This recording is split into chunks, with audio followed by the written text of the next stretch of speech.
আসসালামু আলাইকুম রহমতুল্লাহি ওয়া বারাকাতুহু। ভিউয়ার্স, আজকে আমাদের মেনু ইলিশ মাছ, পদ্মার ইলিশ, ইলিশ মাছ ভুনা।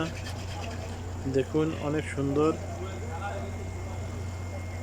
কলর, অনেক সুন্দর কলর এবং test also good, looking nice. দেখতে পাচ্ছেন আপনারা আমাদের ভুনা। আমরা কিভাবে বানাবো এটাকে দেখুন। সব নিয়ে নিচ্ছি: আদা রসুন পেস্ট, ধনিয়া পাতা, পেঁয়াজ কুচি, কাঁচামরিচ, টমেটো। আমরা সব নিয়ে নিচ্ছি। এখন আমরা আগুন জ্বালিয়ে দেব। আগুন জ্বালিয়ে দেওয়ার পরে এখন আমরা ফ্রাই প্যান বসিয়ে দিলাম, তেল দিয়ে দিলাম। এখন আমরা এই যে ইলিশ মাছ 8 পিস নিয়ে নিলাম। এখন আমরা পেঁয়াজ আর মরিচ দিয়ে দিব, পেঁয়াজ আর কাঁচামরিচ দিয়ে দিলাম। দিয়ে দেওয়ার পর আমরা কি করব, এটাকে নেড়ে এটাকে ঢেকে দেব। ব্রাউন হওয়া পর্যন্ত আমরা ঢেকে রাখবো ইনশাআল্লাহ। এই স্বাদ মতো লবণ দিয়ে দিলাম। লবণ দেওয়ার পরে আমরা এটাকে ঢেকে দেব ইনশাআল্লাহ। দেখুন আমাদের পেঁয়াজ ব্রাউন হয়ে গেছে। এখন আমরা আদা রসুনের পেস্ট দেব। আদা রসুনের পেস্ট দিলাম। দেওয়ার পরে এখন আমরা টমেটো ছেড়ে দেব ইনশাআল্লাহ। টমেটো ছেড়ে দিয়ে আমরা কিছু নাড়াচাড়া করে নেব। দেখুন এখন আমরা টমেটো ছেড়ে দেব, একটু নেড়ে। ব্রাউন হয়ে আসছে অলরেডি পেঁয়াজ। এখন আমরা টমেটো ছেড়ে দিলাম।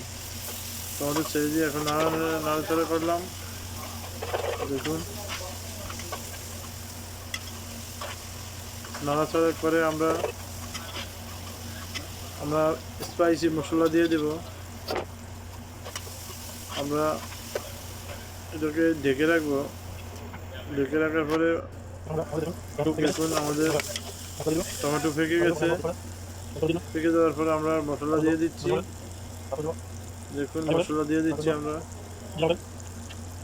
হলুদ পাউডার, মরিচ পাউডার, কারি পাউডার, জিরা পাউডার, সব পাউডার দিয়ে দিচ্ছি।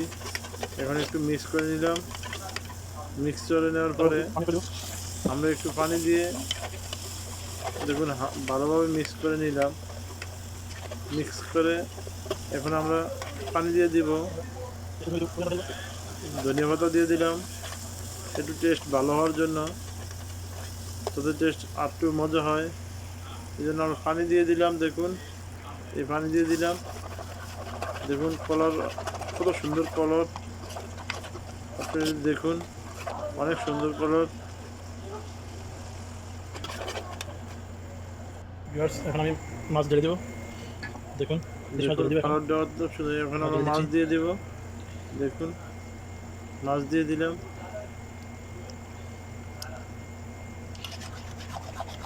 দেখুন মাছ দেওয়ার পর দেখুন আমাদের কারি কিন্তু অল্প কিছুক্ষণের মধ্যে আমাদের কারি হয়ে যাবে।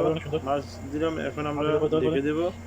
এখন ঢেকে দেওয়ার পরে আমাদের ঢেকে দেবো, কারি রেডি হয়ে কারি যাবে। রেডি হয়ে যাবে।